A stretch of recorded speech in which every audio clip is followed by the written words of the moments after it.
نحمده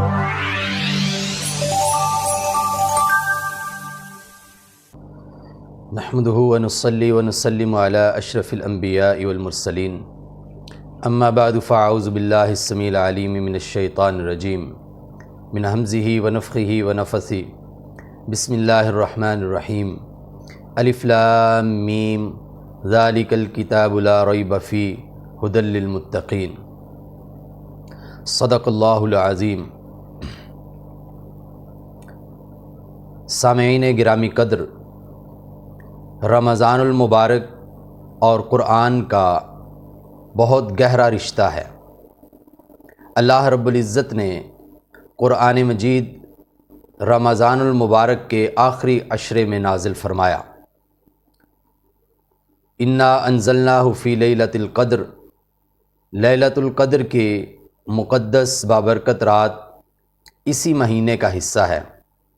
آج یکم رمضان المبارک ہے اور اللہ کے فضل و کرم سے ہم قرآن مجید کی تفہیم، قرآن مجید کو سمجھنے اور اس پہ عمل کرنے کی بنیاد کے طور پہ روزانہ ایک پارے کا خلاصہ آپ کی خدمت میں پیش کریں گے۔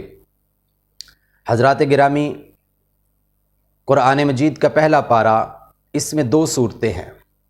پہلی صورت سورۃ الفاتحہ، یہ مکی صورت ہے، اس کی 7 آیات ہیں اور اس کے کئی ایک نام قرآن و احادیث میں ذکر کیے گئے ہیں۔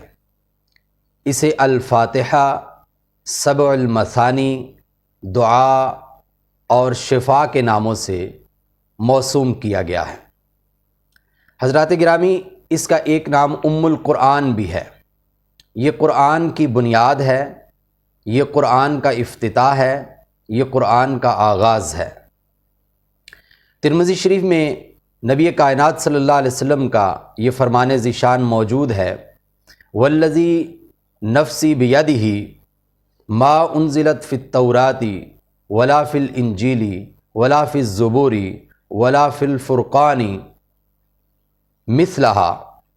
فرمایا کہ چاروں آسمانی کتابیں، ان میں اس جیسی کوئی صورت نازل نہیں ہوئی، اور یہ بیان کرنے سے پہلے نبی کریم صلی اللہ علیہ وسلم نے اللہ کی قسم کھائی ہے کہ مجھے اس ذات کی قسم ہے جس کے ہاتھ میں میری جان ہے، کہ تورات، زبور، انجیل اور خود قرآن مجید میں اس کے ہم پلہ کوئی صورت نہیں ہے۔ حضرات گرامی، ایک دوسری روایت میں جو کہ حدیث قدسی ہے، نبی کریم صلی اللہ علیہ وسلم ارشاد فرماتے ہیں کہ اللہ نے فرمایا قسمت الصلاۃ بینی و بین عبدی، کہ میں نے نماز کو اپنے اور اپنے بندے کے درمیان تقسیم کر لیا ہے۔ اور پھر جب نماز کی تفصیل بیان کی تو اس میں ارشاد فرمایا اذا قال العبد الحمد للہ رب العالمین قال اللہ تعالی حمدنی عبدی، کہ جب انسان الحمدللہ رب العالمین کہتا ہے تو اللہ فرماتے ہیں میرے بندے نے میری تعریف کی۔ وَإِذَا قَالَ الرحمن الرحیم قال اللہ تبارک و تعالی اثنى علی عبدی، کہ جب الرحمن الرحیم کہتا ہے تو اللہ فرماتے ہیں میرے بندے نے میری ثنا بیان کی۔ اور جب مسلمان اپنی نماز میں سورہ فاتحہ پڑھتے ہوئے یہ کہتا ہے مالک یوم الدین تو اللہ فرماتے ہیں مجدنی عبدی۔ اور جب اس سے آگے چلتا ہے ایاک نعبد و ایاک نستعین تو اللہ رب العزت ارشاد فرماتے ہیں کہ ھذا بینی و بین عبدی، کہ یہ جو آیت ہے اس کا ایک حصہ میرے لیے ہے اور ایک حصہ میرے بندے کے لیے ہے۔ وَلِعَبْدِي مَا سَأَلَ، اور میں نے اپنے بندے کو وہ عطا کیا جو اس نے مجھ سے مانگا۔ حضرات گرامی، یہ سورہ مبارکہ ایک دعا ہے، دعا مانگنے کا بہترین سلیقہ ہے۔ جب بھی ہم دعا مانگیں گے تو اللہ کی تعریف و ثنا بیان کریں گے، اللہ کی نعمتوں کا ذکر کریں گے، اللہ سے اپنی وفاداری کا اظہار کریں گے اور اس کے بعد اللہ سے دعا مانگیں گے۔ حضرات گرامی، اتنا خوبصورت طریقہ، اور پھر دعا بھی دنیا کی خوبصورت ترین دعا ہے، اہدنا الصراط المستقیم، اے اللہ مجھے صراط مستقیم جو کہ تجھ تک پہنچاتا ہے، جو کہ نبی کی رضا تک پہنچاتا ہے، جو کہ جنت کا راستہ ہے، وہ راستہ مجھے عطا فرما۔ حضرات گرامی، سورہ فاتحہ میں صراط مستقیم کا سوال ہے، اور اس کے بعد صراط مستقیم کو حاصل کرنے کی 3 شرائط بیان کی گئی ہیں۔ صراط الذین انعمت علیہم غیر المغضوب علیہم ولا الضالین۔ اس صراط مستقیم کو جو بھی پانا چاہتا ہے، سب سے پہلی شرط یہ ہے کہ یہ ان لوگوں کے راستے پہ چلے جو انعام یافتہ لوگ ہیں۔ اللہ رب العزت ارشاد فرماتے ہیں، اولئک الذین انعم اللہ علیہم من النبیین والصدیقین والشہداء والصالحین وحسن اولئک رفیقا۔ انعام یافتہ لوگ کون ہیں؟ انبیاء ہیں، صدیقین ہیں، شہداء ہیں اور صالحین ہیں۔ اس کے بعد غیر المغضوب علیہم، مفسرین نے لکھا ہے، ترمذی شریف میں حدیث کے اندر بھی یہ ذکر کیا گیا ہے کہ غیر المغضوب علیہم سے مراد یہودی ہیں اور ولا الضالین سے مراد عیسائی ہے، یعنی کہ جن پہ اللہ ناراض ہوئے۔ قرآن مجید میں بار بار بار بار ذکر ہوا، اور پہلے پارے کے اندر بھی اللہ رب العزت ارشاد فرماتے ہیں فباؤوا بغضب من اللہ، کہ یہ وہ لوگ ہیں کہ جو اللہ کی ناراضی لے کر واپس لوٹے ہیں، اللہ ان سے ناراض ہیں۔ اس کی تفصیلات انشاءاللہ آگے آئیں گی۔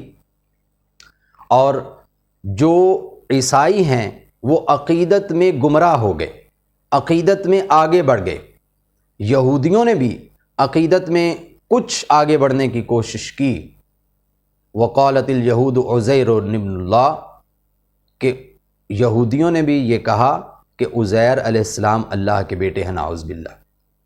اور عیسائیوں نے یہ کہہ دیا کہ عیسیٰ علیہ السلام، جنہوں نے پیدائش کے فوراً بعد اپنی قوم کے سامنے یہ کہا تھا انی عبد اللہ آتانی الکتاب وجعلنی نبیا، کہ میں تو اللہ کا بندہ ہوں، ان کے بارے میں ان کی قوم نصارہ یعنی کہ عیسائیوں نے یہ عقیدہ گھڑ لیا کہ عیسیٰ علیہ السلام بھی نعوذ باللہ اللہ کے بیٹے ہیں، اس لیے وہ گمراہ ہو گئے۔ تو صراط مستقیم کا معنی کیا ہے؟ انبیاء، صدیقین، شہداء اور صالحین کے راستے پہ چلنا۔ صراط مستقیم کا معنی کیا ہے؟ یہود و نصارہ کی خرابیوں سے بچنا۔ اس سورہ مبارکہ میں 3 مضامین ذکر ہوئے ہیں۔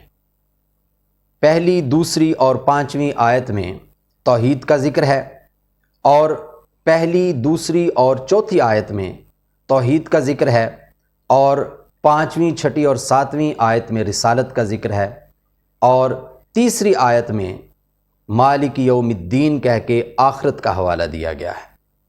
تو یہ ہماری زندگی کے وہ بنیادیں ہیں کہ آخرت کا تصور اگر ہماری زندگیوں میں موجود ہے تو پھر ہم بڑی ہی خوبصورت، بڑی ہی محتاط زندگی گزاریں گے، اور آخرت تک پہنچنے کے لیے جو راستے ہمارے پاس ہیں، جو ذرائع ہمارے پاس ہیں، وہ توحید و رسالت کے 2 ذرائع ہیں۔ حضرات گرامی، سورہ فاتحہ کے بعد سورہ بقرہ ہے۔ سورہ فاتحہ اور سورہ بقرہ کا آپس میں ربط، آپس میں تعلق یہ ہے کہ سورہ فاتحہ میں صراط مستقیم کا اجمالی یعنی مختصر ذکر کیا گیا ہے ایک دعا کی صورت میں، اور سورہ بقرہ میں صراط مستقیم کا تفصیلی تذکرہ ہے۔ کون لوگ صراط مستقیم کے حاملین ہیں، سالکین ہیں، اور کون لوگ ہیں کہ جو اس سے دور جا رہے ہیں، جو بھٹک چکے ہیں یا جو اس راستے کی طرف آئے ہی نہیں ہیں۔ یہ بڑی تفصیل کے ساتھ پوری سورہ بقرہ کے اندر اللہ رب العزت نے صراط مستقیم کے حوالے سے ذکر کیا۔ اب ہم قرآن مجید کی دوسری سورت پہلے پارے کے اندر اس کے 16 رکوع موجود ہیں۔ کل اس سورت کے 40 رکوع ہیں، جس میں سے 16 رکوع پہلے پارے کے اندر موجود ہیں۔ سورہ بقرہ کے حوالے سے ایک عجیب نکتہ یہ بھی ہے کہ اس کی 286 آیات ہیں، اور 286 کا جو عدد ہے اس کو اگر ہم 2 سے شروع کر کے پڑھیں اور پہلے 2 عدد دیکھیں تو یہ 28 ہے، اور اگر 2 کو چھوڑ کے باقی 2 عدد دیکھیں تو یہ 86 ہے، اور 28 مدنی صورتیں ہیں اور 86 مکی صورتیں ہیں، اور یہ کل ملا کے 114 صورتیں بنتی ہیں۔ یعنی یہاں سے ہم صورتوں کی تعداد بھی نکال سکتے ہیں۔ حضرات گرامی، سورہ بقرہ مدنی صورت ہے، اس کی ساری آیات مدینہ شریف میں ہجرت کے بعد نازل ہوئیں، لیکن ایک آیت ہے تو وہ بھی مدنی، کیونکہ مدنی وہ آیات یا وہ صورتیں ہیں جو کہ ہجرت کے بعد نازل ہوئی ہیں، لیکن 281 نمبر آیت جو ہے وہ جب نبی کریم صلی اللہ علیہ وسلم حجۃ الوداع کے لیے مکہ شریف میں تشریف لائے تو یہاں مینا کے مقام پہ وہ آیت نازل ہوئی، اور وہ آیت کون سی ہے؟ وَاتَّقُوا يَوْمًا تُرْجَعُونَ فِيهِ إِلَى اللَّهِ، کہ اس دن سے ڈر جاؤ جس دن تم اللہ کی طرف لوٹائے جانے والے ہو۔ باقی 285 آیات جو ہیں یہ مدینہ شریف میں قیام کے دوران میں نازل ہوئی ہیں۔ حضرات گرامی، اس سورہ کا نام بقرہ ہے، اور اس کی وجہ تسمیہ یہ نام کیوں رکھا گیا؟ اس کی 67 سے لے کے 73 تک، 67 سے لے کے 73 تک آیات کے اندر ایک واقعہ ذکر کیا گیا ہے گائے کے حوالے سے، بنی اسرائیل کا، حضرت موسیٰ علیہ السلام کی قوم کا۔ اس واقعے کی مناسبت سے اس سورت کا نام سورہ بقرہ رکھا گیا ہے۔ ان آیات میں بقرہ کا لفظ، ان 7 آیات میں بقرہ کا لفظ بار بار دہرایا گیا ہے، اور اسی مناسبت سے اس سورت کا نام سورہ بقرہ رکھا گیا۔ سورہ بقرہ کے حوالے سے نبی کریم صلی اللہ علیہ وسلم نے بہت سے فضائل بیان کیے ہیں۔ مسلم شریف کی روایت ہے، نبی کریم صلی اللہ علیہ وسلم ارشاد فرماتے ہیں کہ سورہ بقرہ کو پڑھنا برکت ہے، اس کو ترک کر دینا، چھوڑ دینا، یہ حسرت اور مایوسی ہے، اور اس صورت پہ اہل باطل کبھی قابو نہیں پا سکتے۔ اور امام قرطبی رحمۃ اللہ علیہ نے اس کی تفسیر کے اندر اس حدیث کی تشریح کے اندر یہ ارشاد فرمایا ہے، اہل باطل سے مراد جادوگر ہیں، یعنی کہ جو شخص سورہ بقرہ کا اہتمام کرتا ہے اس پہ اور اس کے گھر پہ جادو کا اثر نہیں ہوتا۔ ایک اور بخاری شریف کی حدیث ہے، نبی کریم صلی اللہ علیہ وسلم نے ارشاد فرمایا کہ جس شخص نے اس سورت کی آخری 2 آیات کی تلاوت کی، ہر رات سونے سے پہلے اس نے 2 آیات پڑھ لیں تو یہ آیات اس کو پوری رات کے لیے کافی ہو جائیں گی۔ محدثین نے کافی ہونے کے 2 معنی لیے ہیں۔ پہلا معنی یہ ہے کہ اسے اس رات میں کوئی نقصان نہیں ہو سکتا، اور دوسرا معنی یہ ہے کہ یہ ایسے ہوگا کہ جیسے وہ پوری رات قرآن مجید کی تلاوت کرتا رہا ہے، یہ 2 آیات اس کے لیے کافی ہو جائیں گی۔ حضرات گرامی، یہی وہ 2 آیات ہیں کہ جو نبی کریم صلی اللہ علیہ وآلہ وسلم کو معراج کی رات عطا کی گئی تھی۔ حضرات گرامی، سورہ بقرہ کے حوالے سے اور بہت سے فضائل ہیں۔ نبی کریم صلی اللہ علیہ وسلم نے ایک اپنی مبارک حدیث کے اندر اسے سنام القرآن اور ذروۃ القرآن، یعنی قرآن کی چوٹی قرار دیا ہے، اور اسی حدیث کے دوسرے حصے میں نبی کریم صلی اللہ علیہ وسلم نے ارشاد فرمایا کہ اس صورت میں ایک وہ آیت بھی ہے کہ جو قرآن مجید کی تمام آیات کی سردار آیت ہے، اور فرمایا کہ وہ آیت الکرسی ہے۔ اور یہ جو آیت الکرسی ہے، اس کے اندر اللہ رب العزت کی 10 صفات کا ذکر کیا گیا ہے۔ اس آیت کے 10 حصے ہیں، چھوٹے چھوٹے ٹکڑے ہیں، ان میں اللہ کی 10 صفات کا بڑے مختصر لیکن جامع انداز میں ذکر کیا گیا ہے۔ حضرات گرامی، نبی کریم صلی اللہ علیہ وسلم کے ایک صحابی اسید بن حضیر رضی اللہ تعالیٰ عنہ ایک رات سورہ بقرہ کی تلاوت کر رہے تھے۔ بخاری شریف کی یہ روایت ہے کہ اچانک ان کے قریب ان کا گھوڑا بندھا ہوا تھا، وہ بدکنے لگا، وہ ڈرنے لگا۔ جب انہوں نے تلاوت روکی تھوڑی دیر کے لیے تو وہ گھوڑا پرسکون ہو کے کھڑا ہو گیا۔ وہ پھر تلاوت کرنے لگے، گھوڑا پھر گھبرانے لگا۔ انہوں نے تلاوت پھر موقوف کی، گھوڑا پھر پرسکون ہو گیا۔ جب تیسری مرتبہ انہوں نے تلاوت کی تو گھوڑا بہت زیادہ گھبرانے لگا۔ قریب ہی ان کا بیٹا سویا ہوا تھا، ان کو ڈر ہوا کہ کہیں گھوڑا اپنے پاؤں کے نیچے ان کے بیٹے کو نہ لے لے، اس لیے انہوں نے قرآن مجید کی تلاوت وہیں پہ ختم کی اور یہ دیکھا کہ گھوڑا آسمان کی طرف دیکھ رہا ہے۔ جب ان کی نظر آسمان کی طرف گئی تو دیکھا کہ ایک بہت بڑا تھال کی طرح کی کوئی چیز ہے جس کے اندر قمقمے ہیں، لائٹیں ہیں، روشنیاں ہیں، اور وہ آسمان کی طرف بلند ہوتا چلا جا رہا ہے اور تھوڑی دیر کے بعد غائب ہو گیا۔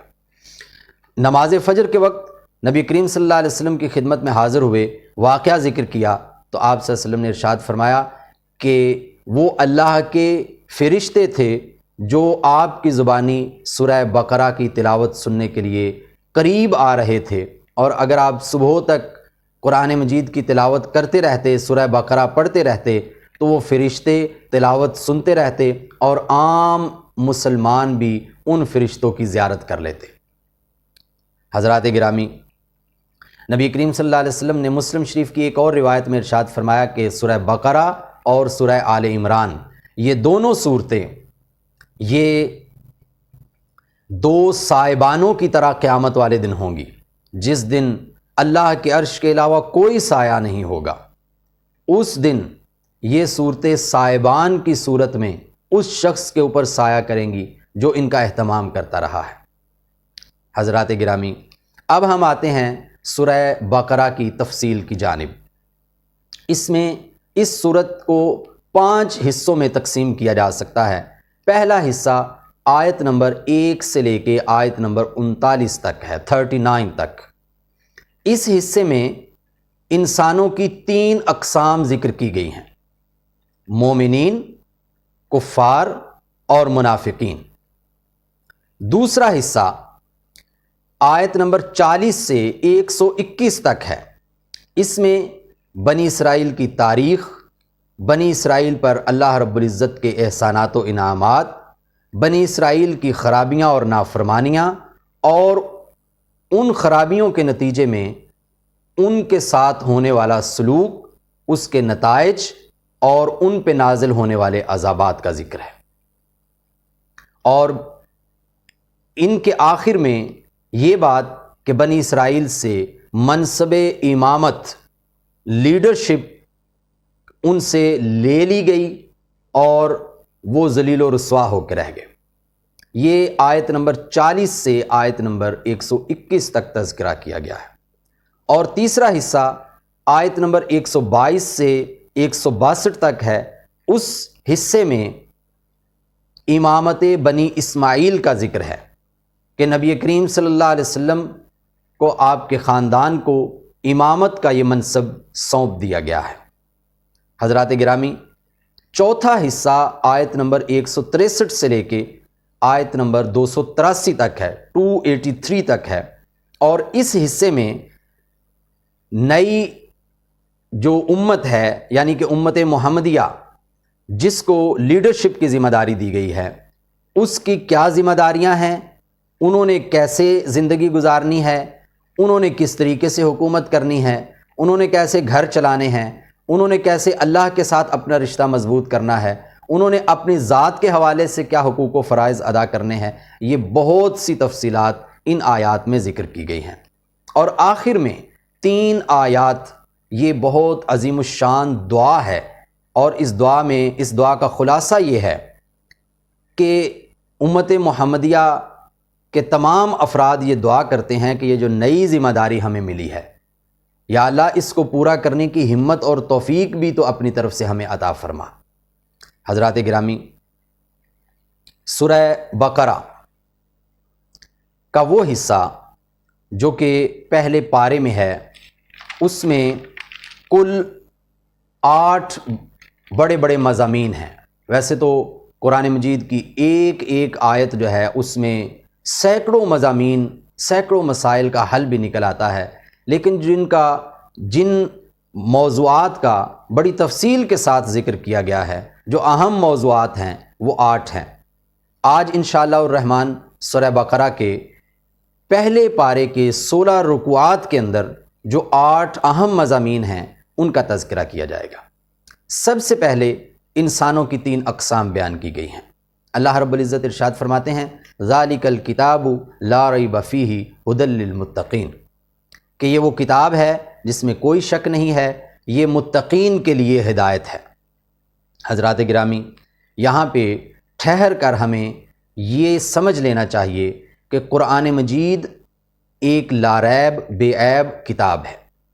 ایسا نہیں ہے کہ لوگ اس میں شک نہیں کرتے ہیں، لوگ تو شک تو چھوٹی بات ہے، لوگ تو اس کا انکار کرتے ہیں۔ آج بھی عرب ہا لوگ ایسے ہیں کہ جو قرآن کو تسلیم نہیں کرتے ہیں، لیکن لا ریب فیہ کا مطلب ہے کہ اس قرآن کے سچا ہونے میں کوئی شک نہیں ہے۔ لوگ اس کے سچا ہونے میں شک کریں، ان کا شک غلط ہے، لوگ اس کو جھوٹا کہیں، ان کا یہ دعویٰ غلط ہے۔ یہ قرآن یہ سچ پہ مبنی ہے، یہ اللہ کا آخری کلام ہے، اس کے سچ ہونے میں کوئی شک نہیں ہے۔ حضرات گرامی، اور یہ متقین کے لیے ہدایت ہے۔ حالانکہ قرآن مجید میں ایک جگہ اسے ھدی للناس بھی کہا گیا کہ یہ تمام انسانوں کے لیے ہدایت ہے، لیکن یہاں پہ تخصیص کی گئی، خاص کیا گیا کہ متقین کے لیے ہدایت ہے۔ اور یہ کوئی تضاد نہیں ہے، بلکہ ہمیں یہ سمجھ لینا چاہیے کہ ہدایت 2 طرح سے ہے۔ ایک ہدایت کا مطلب ہے بتانا، اور دوسری ہدایت ہے پہنچانا، منزل مقصود تک پہنچا دینا۔ قرآن مجید بتانے کے لحاظ سے تمام انسانوں کو راہ ہدایت بتا دیتا ہے، صراط مستقیم بتا دیتا ہے، سمجھا دیتا ہے، لیکن صراط مستقیم کے آخری کونے تک، جنت تک، اللہ کی رضا تک، حوض کوثر تک کون پہنچنے والے ہیں؟ متقین۔ حضرات گرامی، متقین، مومنین، ان کی 5 صفات یہاں پہ ذکر کی گئی۔ الذین یؤمنون بالغیب، وہ لوگ جو غیب پر ایمان لاتے ہیں۔ غیب کیا ہے؟ خود اللہ کی ذات، فرشتے، جنت، جہنم، جو مستقبل میں ہونے والے واقعات جن کا قرآن میں یا حدیث میں تذکرہ ہے، ماضی کے وہ واقعات جو ہم نے نہیں دیکھے ہیں، جو ہم سے پہلے گزر چکے ہیں۔ بے شمار چیزیں ہیں کہ جو ہم سے غیب ہیں، جن کو ہم اپنے دنیاوی وسائل کے ذریعے نہیں دیکھ سکتے ہیں۔ غیب کی ہر وہ بات جو اللہ رسول نے ارشاد فرمائی، اس کو سچ ماننا۔ الذین یؤمنون بالغیب ویقیمون الصلاۃ، دوسری صفت وہ نماز قائم کرتے ہیں۔ نماز ادا کرتے نہیں کہا، نماز قائم کرتے کہا۔ نماز قائم کرنے کا مطلب ہے کہ اس کو سنت کے مطابق ادا کرتے ہیں، اس کو خشوع و خضوع کے ساتھ ادا کرتے ہیں، اس میں توجہ ان کی پوری ہوتی ہے، اور اس کو وہ وقت پر ادا کرتے ہیں۔ اگر مرد حضرات ہیں تو مسجد میں جا کر جماعت کے ساتھ ادا کرتے ہیں، اور ساری نمازیں پڑھتے ہیں، اور ساری زندگی پڑھتے ہیں۔ زندگی میں جب سے نماز فرض ہوئی تب سے لے کے وہ مسلسل نمازیں پڑھتے ہیں۔ یہ نماز کا قیام ہے، اور پھر نماز سے مستفید ہوتے ہیں۔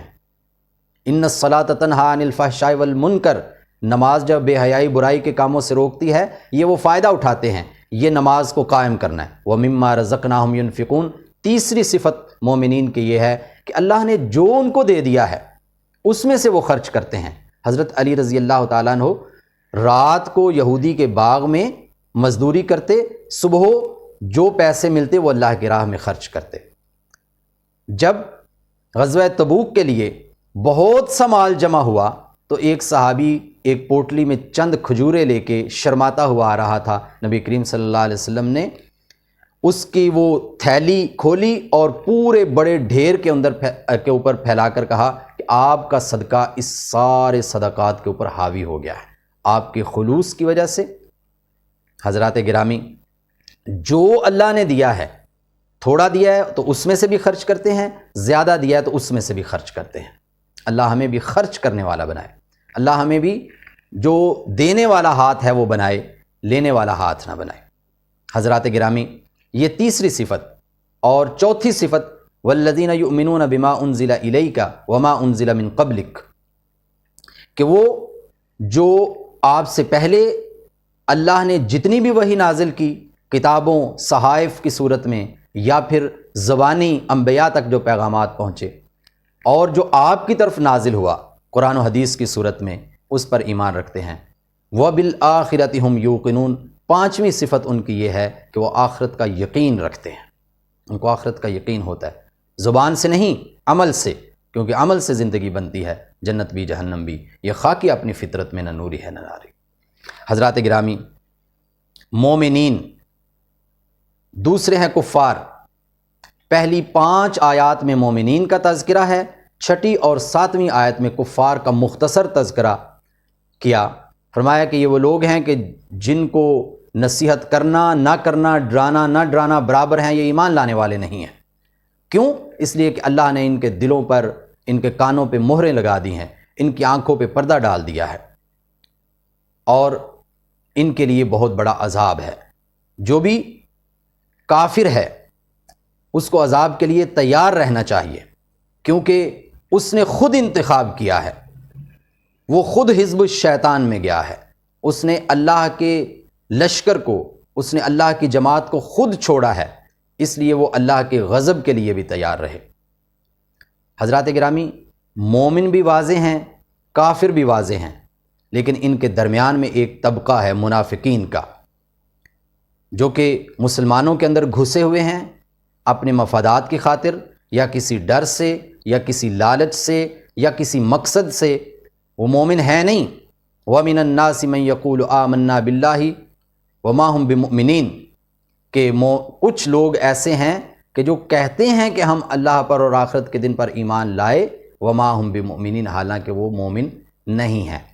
منافق جو ہے اس کی خواہش ہے کہ وہ اللہ کو اور مومنین کو دھوکہ دے، مگر اللہ کیا فرماتے ہیں؟ وَمَا يَخْدَعُونَ إِلَّا أَنفُسَهُمْ، وہ اپنے آپ کو دھوکہ دے رہے ہیں۔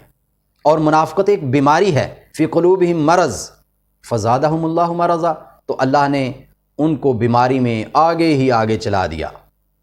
وہ اپنی بیماری میں اللہ نے انہیں ڈھیل دے دی، اور وہ آگے ہی آگے بڑھتے چلے جا رہے ہیں۔ وہ سمجھ رہے ہیں کہ ہم کامیاب ہو رہے ہیں۔ نہ نہ نہ نہ، اللہ فرماتے ہیں وَلَٰكِن لَا يَشْعُرُونَ وَلَٰكِن لَا يَعْلَمُونَ، ان کو شعور ہی نہیں ہے، ان کو علم ہی نہیں ہے، اور یہ کہتے کیا ہیں؟ انما نحن مستہزئون، ہم جب مومنین کے سامنے ایمان کا ذکر کر رہے ہوتے ہیں تو ہم تو مذاق کر رہے ہوتے ہیں ان سے۔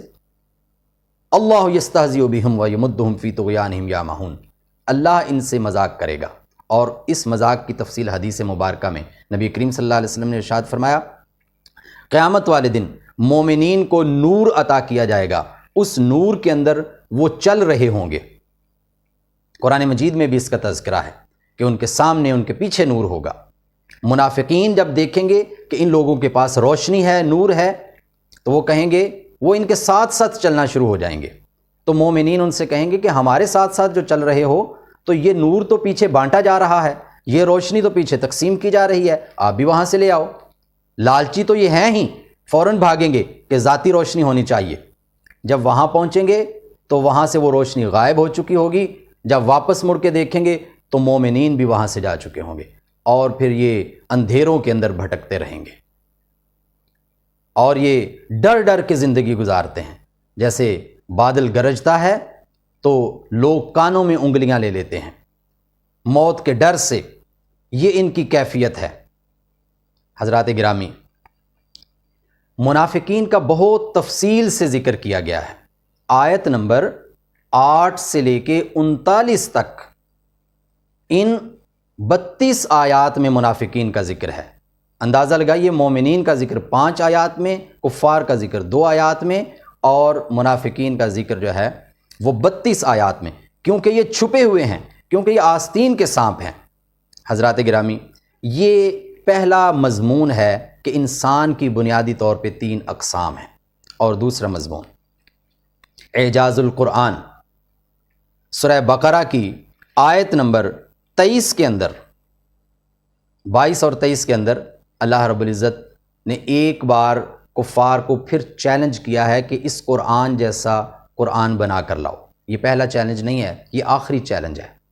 سب سے پہلے اللہ رب العزت نے کفار کو، جب وہ بار بار یہ کہہ رہے تھے کہ یہ تو اساطیر الاولین ہیں، یہ تو اپنی طرف سے بنایا ہوا ہے، یہ تو جناب محمد رسول اللہ صلی اللہ علیہ وسلم خود بنا لیا ہے، تو ایسی صورتحال میں ان سے کہا کہ تم تو بڑے بڑے ادبا ہو، شعراء ہو، اہل زبان ہو، اہل کلام ہو، تم تو اپنے آپ کو عرب کہتے ہو، باقی دنیا کو عجم کہتے ہو، تو پھر لاؤ اس جیسا بنا کر۔ اللہ رب العزت نے سب سے پہلے یہ ارشاد فرمایا قل لئن اجتمعت الجن والانس علی ان یأتوا بمثل هذا القرآن لا یأتون بمثلہ ولو کان بعضهم لبعض ظہیرا۔ سورہ بنی اسرائیل کی 88 نمبر آیت ہے۔ اللہ رب العزت ارشاد فرماتے ہیں کہ جن و انس مل کر بھی اس جیسا قرآن نہیں بنا سکتے ہیں، اور یہ چیلنج کے بعد اس چیلنج کو کم کر دیا۔ اللہ رب العزت سورہ ہود میں ارشاد فرماتے ہیں فَأْتُوا بِعَشْرِ سُوَرٍ مِثْلِهِ مُفْتَرَيَاتٍ، کہ اس جیسی 10 صورتیں بنا کے لے آؤ۔ اگر تم کہتے ہو کہ اپنی طرف سے بنائی ہوئی ہیں تو تم بھی بنا لو۔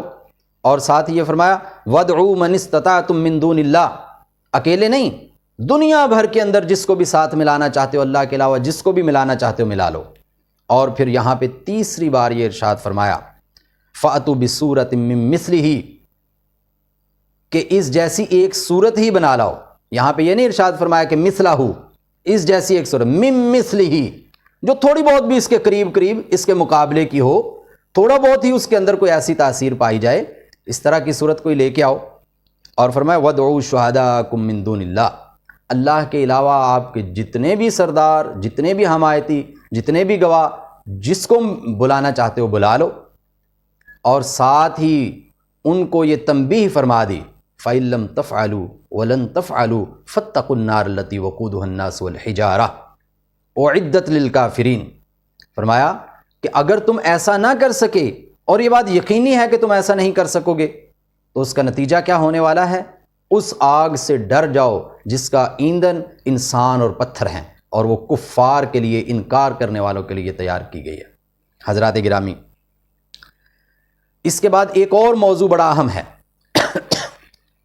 تخلیق آدم۔ اللہ رب العزت نے فرشتوں کے سامنے ذکر کیا کہ میں زمین میں انی جاعل فی الارض خلیفہ، میں زمین میں اپنا ایک نائب مقرر کرنا چاہتا ہوں۔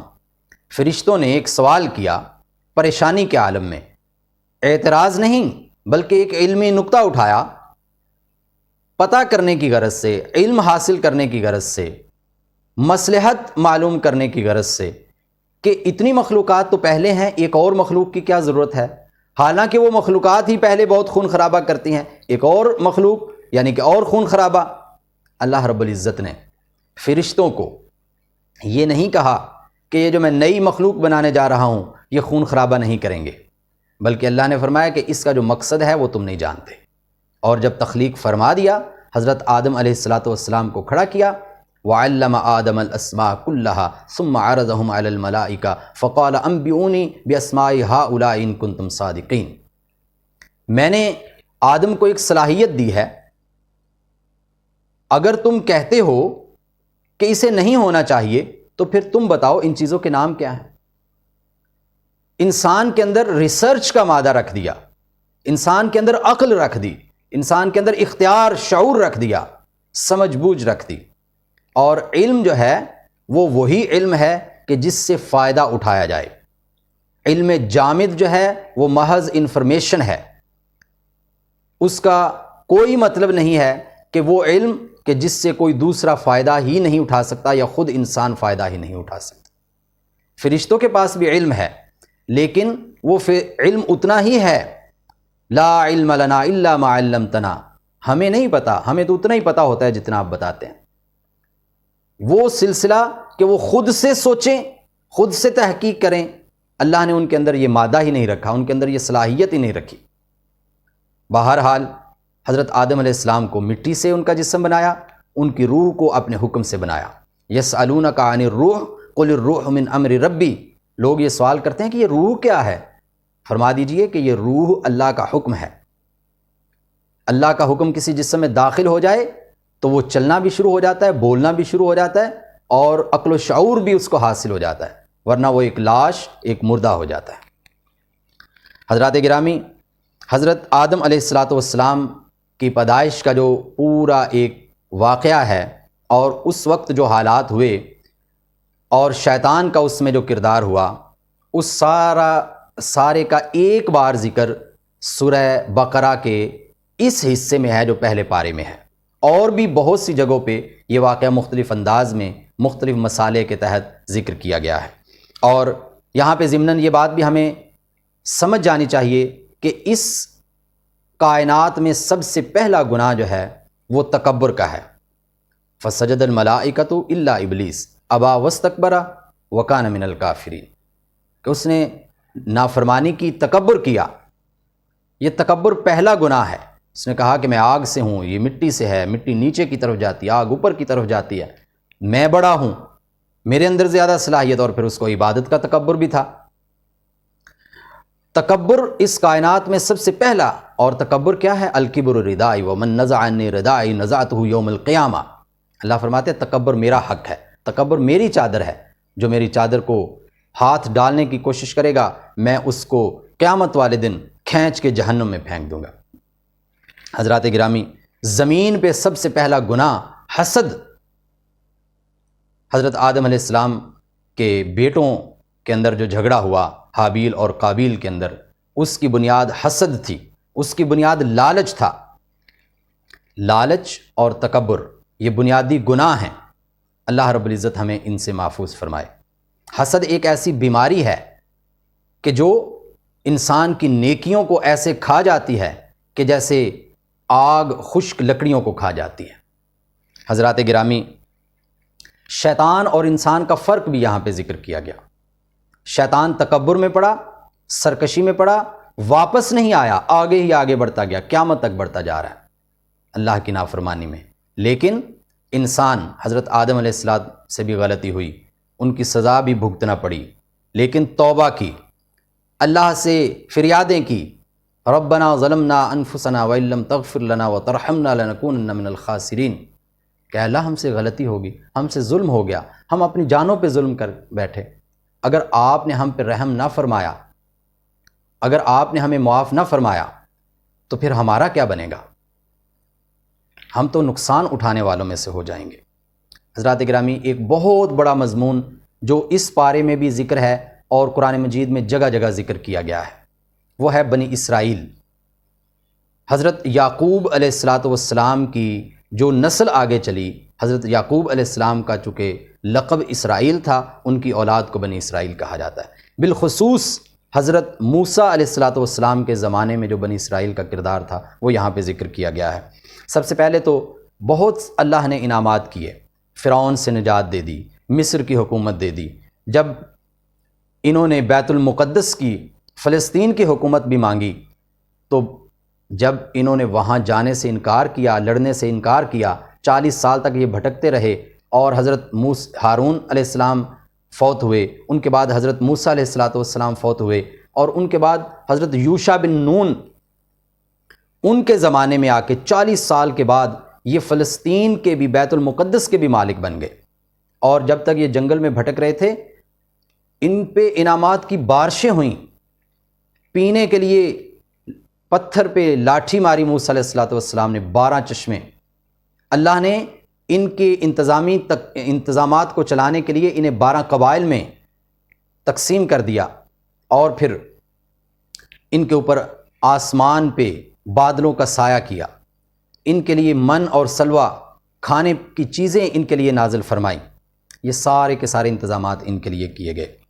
اور دوسرا حصہ کہ ان کے اندر پھر خرابیاں پیدا ہوئیں، نافرمانی، ان کے پاس جو کتابیں تھیں ان کے اندر تبدیلی، تحریف کا جو سلسلہ انہوں نے شروع کیا، اپنے مفادات کی خاطر، اپنے ذاتی مفادات، اپنے مالی مفادات کی خاطر آیات کو تبدیل کر دیتے تھے، اور ان کے اندر سستی اور بزدلی پیدا ہو گئی، یہ انبیاء کی توہین کرنے لگے، حتیٰ کہ انبیاء کے قتل تک کرنے لگ گئے، بغاوت، اور بالآخر یہ شرک میں بھی مبتلا ہو گئے۔ یہ ساری کی ساری باتیں بنی اسرائیل کے حوالے سے یہاں پہ ذکر کی گئی ہیں، اور ان کو خوش فہمی کتنی تھی، قالوا لن تمسنا النار الا ایاما معدودہ، ہم تو اللہ کے محبوب ہیں، پسندیدہ قوم ہیں، ہم جہنم میں نہیں جائیں گے، اور اگر بڑی سرکشیاں کی ہوئی تو پھر بھی ہم چند دن کے لیے جہنم میں رہیں گے۔ اللہ نے ایک اصول متعین کر دیا، اصول کیا ہے؟ بلا من کسب سیئۃ واحاطت بہ خطیئتہ فاولئک اصحاب النار هم فیہا خالدون، نہیں، بلکہ وہ شخص کہ جس نے گناہ کیے، پھر گناہ ہی گناہ اس کے اوپر چھا گئے، اس کی زندگی گناہوں میں گزری، تو یہ جہنمی ہیں، وہ کسی قوم، کسی قبیلے، کسی ذات، کسی برادری، کسی رنگ، کسی نسل، کسی زبان، کسی علاقے سے تعلق رکھتے ہوں، لیکن وہاں پہ فیصلہ اعمال کی بنیاد پہ ہونا ہے۔ حضرات گرامی، بہت بڑا ایک جو اہم واقعہ ہے بقرہ، گائے کا، حضرت موسیٰ علیہ السلام کے زمانے میں بھتیجے نے چچا کو قتل کر دیا جائیداد پہ قبضہ کرنے کے لیے، اپنی کزن سے، اس چچا کی بیٹی سے شادی کرنے کے لیے، اور بعد میں وہ لاش مخالف قبیلے کے قریب لے جا کے پھینک دی اور ان پہ الزام لگا دیا۔ مقدمہ حضرت موسیٰ علیہ السلام کی عدالت میں آیا۔ حضرت موسیٰ علیہ السلام نے اللہ کے حکم سے ان سے یہ کہا کہ آپ گائے ذبح کریں اور اس کے گوشت کا ایک ٹکڑا اس آدمی کے جسم پہ لگائیں، یہ زندہ ہو جائے گا اور یہ خود ہی بتائے گا کہ کس نے قتل کیا۔ تو وہ کہنے لگے کیا آپ ہم سے مذاق کر رہے ہیں؟ اور پھر انہوں نے سوال در سوال شروع کیے، گائے کس طرح کی ہونی چاہیے، رنگ کس طرح کا ہونا چاہیے، وہ جو ہے وہ کھیتی باڑی کے کام میں لگی ہو نہ لگی ہو، بہت سے سوال۔ یہ جو سوال در سوال کا بے مقصد جو سوالات ہیں، یہ انسان کے لیے بالآخر مصیبتیں کھڑی کر دیتے ہیں، مشکلات میں اضافہ کا باعث بنتے ہیں۔ اس لیے بے مقصد سوالوں سے بچنا چاہیے، سوال بنا کے ان کے جواب تلاش کرنا، اس سے بچنے کی ضرورت ہے۔ بلکہ جو مسائل پیش آتے ہیں، جو مشکلات پیش آتی ہیں، ان کے حوالے سے جو سوال ذہن میں آئے وہ ضرور کرنے بھی چاہیے، ان کا حل بھی تلاش کرنا چاہیے، لیکن بے مقصد سوالوں کی طرف نہیں جانا چاہیے۔ اس سورہ مبارکہ میں خانہ کعبہ کی تعمیر اور حضرت ابراہیم علیہ السلام کا بھی کسی حد تک تذکرہ کیا گیا ہے۔ حضرت ابراہیم علیہ السلام کا ویسے تو 25 سورتوں میں 63 آیات کے اندر ذکر ہے، اور اس میں ایک اشارہ بھی ہے کہ ان کی نسل سے جو حضرت محمد صلی اللہ علیہ وسلم خاتم النبیین رحمۃ اللہ عالمین تشریف لانے والے ہیں، ان کی عمر مبارک جو ہے وہ 63 برس ہونے والی ہے۔ حضرات گرامی، حضرت ابراہیم علیہ السلام جلیل القدر انبیاء میں سے، اولو العزم انبیاء میں سے ہیں، انہیں جد الانبیاء بھی کہا جاتا ہے۔ 10 صحیفے اللہ نے ان پہ نازل کیے، 175 سال تک ان کی عمر ہوئی، اور اللہ نے ان کو بیٹے بیٹیاں بھی عطا کی۔ انہوں نے 3 شادیاں کی، انہوں نے 2 ہجرتیں کی، انہوں نے ساری زندگی توحید کی خاطر آزمائشوں میں گزار دی۔ کبھی ان کو قبیلہ بدر کیا جا رہا ہے، کبھی ان کو آگ میں ڈالا جا رہا ہے، کبھی ان پہ حملے کیے جا رہے ہیں، حتیٰ کہ والد انہیں رجم کرنے کی، پتھر مارنے کی دھمکیاں دے رہا ہے، لیکن یہ ڈٹے ہوئے ہیں۔ کبھی یہ صنم قدے میں گھس جاتے ہیں، بتوں کو پاش پاش کر رہے ہیں، کبھی یہ نمرود کے دربار میں کھڑے ہو کے اللہ کی توحید کا اعلان کر رہے ہیں۔ انہیں کسی کی پرواہ نہیں ہے، اپنی جان کی بھی پرواہ نہیں ہے، حتیٰ کہ ایک ایسی آزمائش بھی ان کے اوپر آ گئی کہ اپنے نومولود بیٹے کو اور اپنی پسندیدہ بیوی کو وہ بیابان جنگل کے اندر چھوڑ آئیے، وہ بھی کر گزرے۔ پھر اور بڑی آزمائش، ایسی آزمائش کہ جس کو سن کر پڑھ کر ہی انسان کے رونگٹے کھڑے ہو جاتے ہیں۔ اپنے بیٹے کو ذبح کر دو، یہ بھی کر گزرے، عمل کرنے لگے، ساری تیاری مکمل ہو گئی۔ وَإِذِ ابْتَلَىٰ إِبْرَاهِيمَ رَبُّهُ بِكَلِمَاتٍ فَأَتَمَّهُنَّ، اللہ فرماتے ہیں کہ جب ابراہیم کو ہم نے بہت سی باتوں سے آزمایا اور انہوں نے ساری کی ساری پوری کر دکھائی، تو اللہ فرماتے ہیں کہ پھر ہم نے ان کو امام الناس بنا دیا۔ آج 3 الہامی مذاہب موجود ہیں، یہودی، عیسائی اور مسلمان، تینوں فخر سے کہتے ہیں کہ حضرت ابراہیم علیہ السلام کا تعلق ہم سے ہے، لیکن اللہ کیا فرماتے ہیں؟ یہودیوں کا یہ کہنا بھی غلط ہے، عیسائیوں کا یہ کہنا بھی غلط ہے۔ ہاں، حضرت ابراہیم علیہ السلام اگر تھے تو وہ حنیف تھے، وہ مسلم تھے، وہ یک طرفہ مسلمان تھے، وہ اسلام پہ کاربند تھے۔ حضرات گرامی، ان کا تذکرہ کرتے ہوئے ایک بڑی خوبصورت دعا، عاجزی اور انکساری کی انتہا، اتنا بڑا عمل خانہ کعبہ کی تعمیر، اور اس کے بعد کیا اللہ سے ہاتھ اٹھا کے، دونوں باپ بیٹا نبی ہیں، کیا دعا کر رہے ہیں؟ کہتے ہیں کہ ربنا تقبل منا انک انت السمیع العلیم، یا اللہ یہ عمل ہم نے کیا ہے یہ قبول کر لینا، اس پہ ہمیں کوئی فخر نہیں ہے، یہ کوئی ہم اشتہار نہیں لگا رہے کہ بہت بڑا کام کیا ہے، بلکہ عمل وہی ہے کہ جس کو آپ قبول کر لیں گے اور پھر وہاں کھڑے ہو کے اپنے لیے دعائیں کر رہے ہیں، اپنی اولاد کے لیے دعائیں کر رہے ہیں، شہر مکہ کے لیے دعائیں کر رہے ہیں، اور آنے والی نسلوں کے مستقبل کے لیے دعائیں کر رہے ہیں، ان کی ہدایت کے لیے دعا کر رہے ہیں۔ اور کیا فرماتے ہیں؟ کیا اللہ کے سامنے فریاد کرتے ہیں، کیا عرض کرتے ہیں؟ کتنی خوبصورت بات ہے، ربنا وابعث فیہم رسولا، کہ اللہ ان میں ایک ایسا رسول اٹھا دینا، ایک ایسا رسول بھیجنا، یتلو علیہم آیاتک ویعلمہم الکتاب والحکمہ، آپ کی آیات کی تلاوت کرے، انہیں علم و حکمت سکھائے، کتاب کا علم ان تک پہنچائے۔ نبی کریم صلی اللہ علیہ وسلم خاتم النبیین رحمۃ للعالمین، ان کے حوالے سے یہ دعا ایک پیشگوئی کی حیثیت بھی رکھتی ہے جو کہ ان کی صورت میں پوری ہوئی۔ حضرات گرامی، نئی امت مسلمہ بنی اسرائیل کے بعد جس کو امامت کا منصب سونپا گیا، ان کی ساری ذمہ داریاں مختصراً ذکر کرنے کے بعد اللہ رب العزت ارشاد فرماتے ہیں آیت نمبر 284، 85 اور 86 میں ایک ایسی زبردست دعا سکھائی ہے کہ اے اللہ، یہ جتنی بھی ذمہ داریاں ہیں یہ ہم تو نہیں پورے کر سکتے ہیں، ہم تو عاجز ہیں، ہم تو کمزور ہیں، ہم تو ناتواں ہیں، آپ ہی توفیق دے تو ہوگا، آپ ہی ہمت عطا فرمائے تو ہوگا، اور ہم پہ اتنا ہی بوجھ ڈالنا جتنا بوجھ برداشت کرنے کے ہم قابل ہیں۔ اور ربنا لا تؤاخذنا ان نسینا، کہ اللہ اگر ہم کہیں غلطیاں کر جائیں تو ہماری پکڑ نہ کرنا، صرف نظر فرمانا، کیونکہ صرف نظر سے ہی بیڑے پار ہونے والے ہیں، اعمال کی بنیاد پہ نہیں۔ کوششیں کرنا ضروری ہے، عمل کرنا ضروری ہے، لیکن نجات اللہ کی رحمت سے ہونے والی ہے۔ انشاءاللہ 2 رمضان المبارک کو دوبارہ آپ سے ملاقات ہوگی دوسرے پارے کے خلاصے کے ساتھ۔ اللہ ہمیں قرآن مجید کے تمام پاروں کا خلاصہ مکمل طور پہ آپ کے سامنے پیش کرنے کی توفیق عطا فرمائے، اور ہمیں آپ کو خلوص نیت سے بیان کرنے، سننے اور بالآخر عمل کرنے کی توفیق عطا فرمائے۔ وما علینا الا البلاغ المبین۔ السلام علیکم ورحمۃ اللہ وبرکاتہ۔